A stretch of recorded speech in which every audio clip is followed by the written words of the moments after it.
What is a network? First things first, we're talking about a computer network here, not to be confused with a social network or a professional network.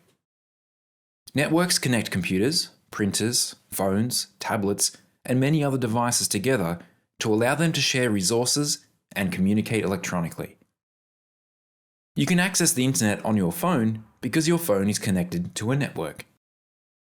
A network uses many different technologies, including copper cables, fiber optics, and Wi-Fi to connect these devices together. Other devices like switches and routers help to send information to the right places. The devices that you have connected together at home are a good example of a small network, while the internet is an example of a very large network that covers the entire world. If you want to learn more, take a look at the links in the description.